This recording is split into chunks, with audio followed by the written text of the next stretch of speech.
Hi friends, எல்லாருக்குமே வணக்கம். இன்றைக்கி நம்ம அழகான சுற்றுலா சேனலில் எங்கே போயிட்டுருக்கோன்னு பார்த்தீங்கன்னா சித்தூர் மாவட்டம். பார்த்திங்கன்னா இங்கே வந்து நம்ம பிள்ளையார் கோவில், அதாவது பார்த்திங்கன்னா காணிப்பக்கம் விநாயகர் கோவில் தான் போயிட்டுருக்கோம். இது வந்து ஆந்திரா மாநிலத்தில் அமைஞ்சிருக்கு. ரொம்ப பழமையான கோவில், அற்புதமான கோவில். நம்ம கோவில் போய் கோவில் எப்படி இருக்குன்னு பார்க்கலாம். அதோட வரலாறையும் நம்ம வீடியோக்குள்ளே பார்க்கலாம். வாங்க, இப்போது நம்ம வந்து கோவில்கிட்ட வந்துட்டோம்.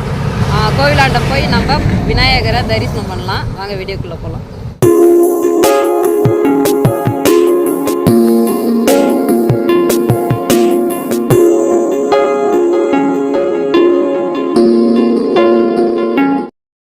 கோவிலோட இந்த என்ட்ரன்ஸை வந்து கட்டிட்டு இருக்காங்க. நம்ம என்ட்ரன்ஸை நுழைஞ்சி நம்ம இந்த சைட் தான் போகணும். போய் அந்த சைட் திரும்பணும்ல, அந்த பக்கம் ரோடு. நம்ம கோவிலுக்கு கிட்ட வந்துட்டோம்.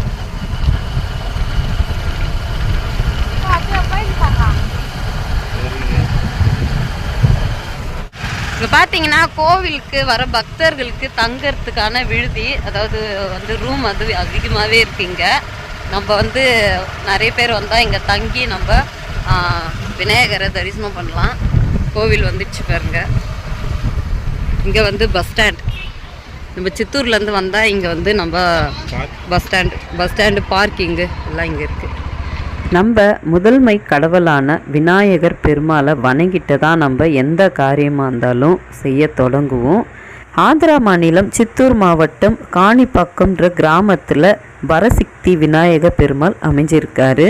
சித்தூர்லேருந்து சுமார் ஒரு 15 கிலோமீட்டர் தொலைவில் காணிப்பக்கம் கிராமத்தில் வரசக்தி விநாயகர் பெருமாள் அமைஞ்சிருக்காரு. இங்கே இருக்கிற பொதுவாக எல்லா கோவில்லையும் பார்த்தீங்கன்னா துளசி தீர்த்தம் தருவாங்க. ஆனால் இங்கே இருக்கிற விநாயகர் பெருமாள் கோவிலில் பார்த்தீங்கன்னா கிணத்து நீரை தான் தீர்த்தமாக தராங்க. இங்கே தர அந்த தீர்த்தத்தோடைய சிறப்பையும் இங்கே விநாயகர் பெருமாள் அமர்ந்த வரலாற்று கதையை இப்போ நம்ம பார்க்கலாம். 1000 ஆண்டுகளுக்கு முன்பு பார்த்திங்கன்னா 3 சகோதரர்கள் இந்த ஊரில் வாழ்ந்து வந்திருக்காங்க. ஒருவருக்கு பார்த்திங்கன்னா கண் தெரியாது, ஒருவருக்கு காது கேட்காது, ஒருவருக்கு வாய் பேச முடியாத 3 சகோதரர்கள், இனப்பிரியாத சகோதரர்களாக வாழ்ந்து வந்திருக்காங்க. அவங்களுடைய நிலத்தில் பார்த்திங்கன்னா எதுவுமே விளைச்சல் இல்லாமல் ரொம்ப கஷ்டப்பட்டுட்டு இருந்திருக்காங்க. வறுமையில் இருந்த அந்த 3 சகோதரர்களும் அவங்களுடைய ஊனத்தை பொருள்படுத்தாமல் கடுமையாக உழைச்சிருக்காங்க. கோடை காலம் வந்ததும் பார்த்திங்கன்னா கிணற்று நீரெல்லாம் வற்றி போது வாய் பேச முடியாத சகோதரர்கள் கீழே இறங்கி கிணத்தை வந்து வெட்டியிருக்காங்க. வெட்டும்போது அந்த கோடாலி கிணத்துக்குள்ளே இருக்கிற ஒரு பாறை மேலே விழுந்து அதுலேருந்து ரத்தம் பொங்கி வந்திருக்கு. ஐயோ ரத்தம் வருதேன்னு சொல்லிட்டு வாய் பேசியிருக்காங்க. அதே மாதிரி மேலே இருந்த 2 சகோதரர்கள் பார்த்திங்கன்னா காது கேட்காதவங்க உள்ளே இருக்கிற அந்த குரலை கேட்டு என்னன்னு எட்டி பார்த்துருக்காங்க. கண்ணு தெரியாதவங்க அதை பார்த்து ரத்தம் வருதுன்னு சொல்லிட்டு அவங்களுக்கு கண்ணு தெரிஞ்சிருக்கு.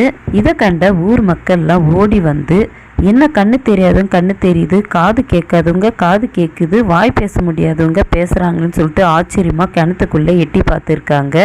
அந்த கிணத்துக்குள்ளே வர ரத்தத்தை நிறுத்துறதுக்காக உள்ளே என்ன இருக்குன்னு தோண்டி பார்க்கும்போது வரசக்தி விநாயகர் பெருமாள் சுயம்புவா தோன்றியிருக்காரு. அந்த ரத்தத்தை நிறுத்தத்துக்காக 1000 இளநீரை கொண்டு அபிஷேகமும் செஞ்சிருக்காங்க.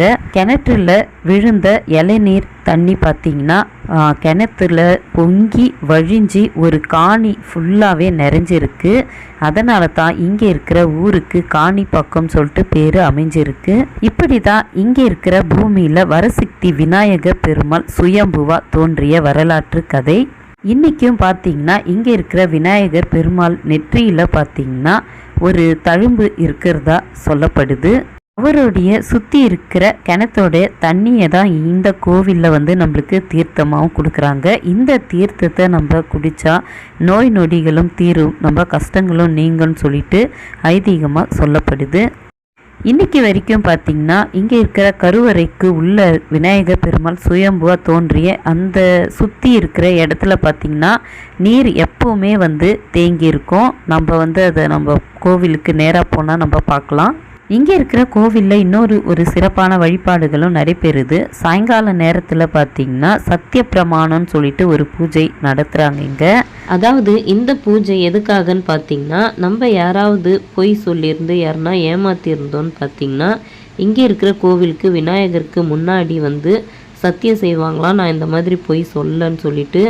அப்படி அது பொய்யா இருந்தால் இங்கே இருக்கிற விநாயக பெருமாள் கடுமையான தண்டனையும் தருவாங்கன்னு சொல்லிட்டு இன்றைக்கி வரைக்கும் இங்கே சாயங்காலம் பார்த்திங்கன்னா சத்திய பிரமாணம்னு சொல்லிட்டு ஒரு பூஜையே நடக்குது.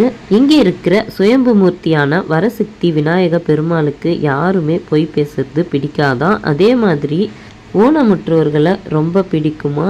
இன்னைக்கு வரைக்கும் அந்த 3 சகோதரர்களுக்கு ஊனத்தை குணப்படுத்தின மாதிரி இங்கே வர பக்தர்களுக்கு எந்த துன்பமாக இருந்தாலும் எந்த குறையோடவும் எந்த நோய் நொடியும் இங்கே வந்து விநாயக பெருமாளை தரிசனம் பண்ணால் அவங்களுடைய கஷ்டங்கள்லாம் நீங்கிடும்னு சொல்லிட்டு ஐதீகமாக சொல்லப்படுது. கோவிலுக்கு சைடில் பார்த்திங்கன்னா செருப்பு கவுண்ட்ரு, அதுக்கும் பேக் சைடில் பார்த்திங்கன்னா மொட்டை அடிக்கிறதுக்கான இடம் அமைஞ்சிருக்கு. இங்கே வந்து மொட்டை அடிச்சுட்டு குளிக்கிறதுக்கான வசதியும் இங்கே அமைச்சிருக்காங்க. நம்ம மொட்டை அடிக்கிறதுக்கு நம்ம கீழே இறங்கி போனோம். இறங்கின உடனே பார்த்திங்கன்னா இங்கே மொட்டை அடிக்கிற இடம் அமைஞ்சிருக்கு. இங்கே வந்து என்ட்ரன்ஸ்லேயே வந்து மொட்டை அடிக்கிறதுக்கான டோக்கன் கொடுக்குறாங்க. ஒரு டோக்கன் பார்த்திங்கன்னா 40 ரூபா. நம்ம வாங்கிக்கிட்டு போய் மொட்டை அடித்த உடனே அந்த மொட்டை அடிக்கிறவங்களுக்கு நம்ம விருப்பமாக எவ்வளோனா கொடுக்கலாம். நாங்கள் வந்து 30 ரூபா கொடுத்துட்டு வந்தோம்.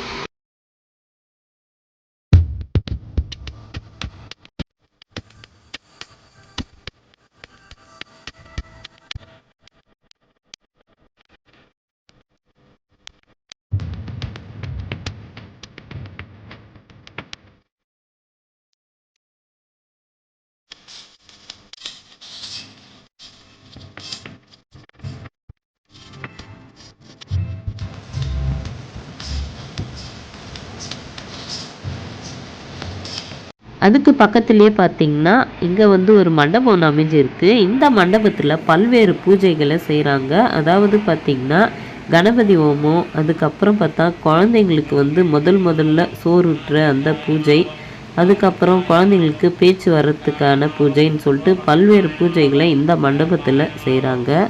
அதுக்கு பக்கத்துலேயே பார்த்தீங்கன்னா கவுண்டர் இருக்குது. நம்ம வந்து செல்லு, கேமரா, பேக்குன்னு சொல்லிட்டு இங்கே வச்சுட்டு நம்ம கோயிலுக்குள்ளே போய் தரிசனம் பண்ணுறதுக்கான கவுண்டர் இங்கே அமைஞ்சிருக்கு.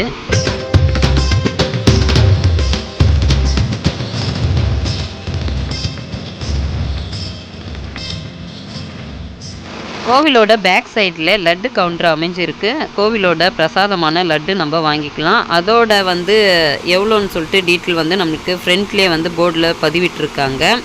ஸ்மால் லட்டு 80 கிராம் பார்த்திங்கன்னா 15 ரூபா. அதே மாதிரி அபிஷேக லட்டு 75 ரூபா. வடை சொல்லிட்டு பார்த்திங்கனாக்கா 35 கிராம் 10 ரூபா. புளியோதரை பார்த்திங்கன்னா 150 கிராம் 10 ரூபான்னு சொல்லிட்டு இங்கே பதிவிட்டிருக்காங்க. நம்ம பிரசாதத்தை வாங்கிக்கலாம்.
சுமார் 1000 ஆண்டுகளுக்கு முன்பு சோழர் மன்னர்களால் கட்டப்பட்ட மணிகண்டேஸ்வரர் கோவில் அமைஞ்சிருக்கு.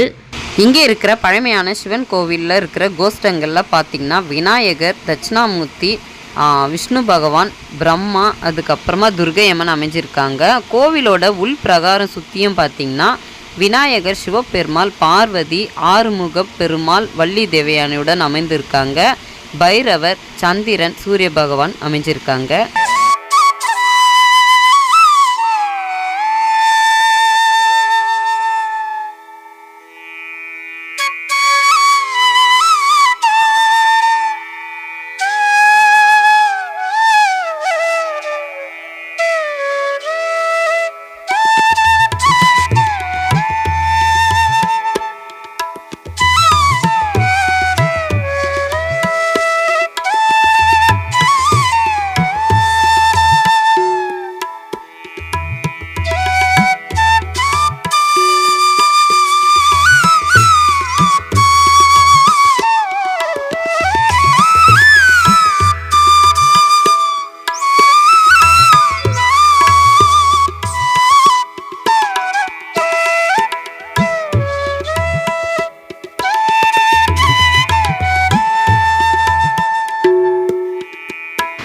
சிவன் கோவில் பக்கத்திலே பார்த்தீங்கன்னா ராகு கேதுக்கான சன்னதி அமைஞ்சிருக்கு. இங்கே இருக்கிற சன்னதியில் பார்த்தீங்கன்னா தோஷங்கள் நீங்க பரிகார பூஜைகள் செய்கிறாங்க. நம்மளுக்கு எந்த தோஷங்கள் இருந்தாலும் முறைப்படி நம்ம பரிகாரங்கள் செஞ்ச தோஷங்கள் நீங்கும்னு சொல்லிட்டு ஐதீகமாக சொல்லப்படுது.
மணிகண்டேஸ்வரர் கோவிலுக்கு என்ட்ரன்ஸ்லேயே பார்த்தீங்கன்னா ரொம்ப அற்புதமான ஒரு பூங்கா ஒன்று அமைச்சிருக்காங்க. அந்த பூங்காவில் பார்த்தீங்கன்னா சிவன், பார்வதி, முருகர், பல்வேறு வடிவங்கள் கொண்ட விநாயக பெருமாளுடைய சுதை சிற்பங்களை அமைச்சிருக்காங்க.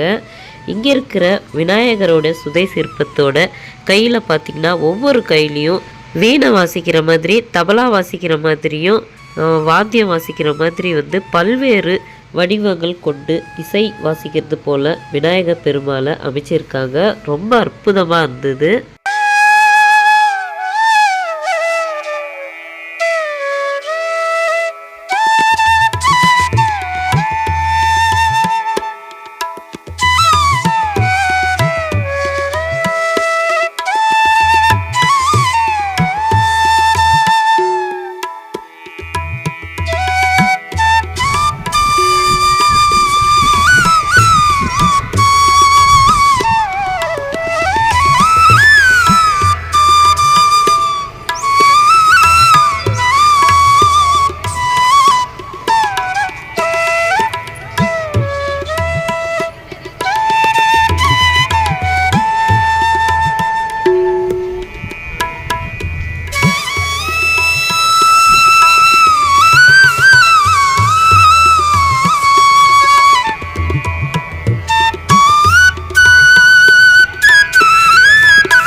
எல்லாருமே வந்து கோவில் பார்த்துருப்பீங்க. ரொம்ப அற்புதமாக இருந்தது. இங்கே பார்த்தீங்கன்னா கோவிலுக்கு பக்கத்துலேயே வந்து சிவபெருமாள் கோவில் அமைஞ்சிருக்கு. அந்த கோவிலுக்கு முன்னாடி பார்த்திங்கன்னா ரொம்ப அற்புதமான பிள்ளையார் பல வடிவில் வந்து இங்கே சுதை சிற்பமாக ரொம்ப அற்புதமாக அமைச்சிருக்காங்க. பெரிய சிவபெருமாள், அதுக்கப்புறம் பக்கத்தில் பார்த்திங்கன்னா பெரிய பார்வதி, அதாவது பார்த்திங்கன்னா நம்ம பின்னாடி தெரிகிற அந்த கோபுரத்தாண்ட பாருங்கள், ரொம்ப அற்புதமாக இருக்குது. இது ஒரு பார்க் மாதிரி வந்து அமைச்சு இதில் வந்து விநாயகருடைய வந்து பல்வேறு அந்த இசை வாசிக்கிறது போல் ரொம்ப அற்புதமாக சுதை சிற்பத்தை அமைச்சிருக்காங்க. அந்த கோவிலோட வரலாறு நான் இந்த வீடியோக்குள்ளே சொல்லியிருப்பேன். ரொம்ப அற்புதமாக இருக்குது கோவில். மிக பழமையான கோவில், ரொம்ப சக்தி வாய்ந்த விநாயகர் பெருமாள். கண்டிப்பாக நீங்கள் சித்தூர் மாவட்டத்துக்கு வந்தீங்கன்னா இங்கே இருக்கிற காணிப்பாக்கத்து வந்து விநாயகர் பெருமாளை தரிசனம் பண்ணுங்கள். ரொம்ப அற்புதமாக இருந்தது. இன்றைக்கி இந்த வீடியோவில் சித்தூர் மாவட்டம் காணிப்பாக்கம் விநாயகர் கோவிலில் தான் நம்ம வந்து தரிசனம் பண்ணோம். இந்த வீடியோ பிடிச்சிருந்தா லைக் பண்ணுங்கள், ஷேர் பண்ணுங்கள், கமெண்ட்ஸ் பண்ணுங்கள், மறக்காமல் சப்ஸ்கிரைப் பண்ணுங்கள், பக்கத்தில் இருக்கிற பெல் ஐக்கனை கிளிக் பண்ணுங்கள். இதே மாதிரி இன்னொரு வீடியோவில் பார்க்கலாம். எல்லாருக்குமே பாய்.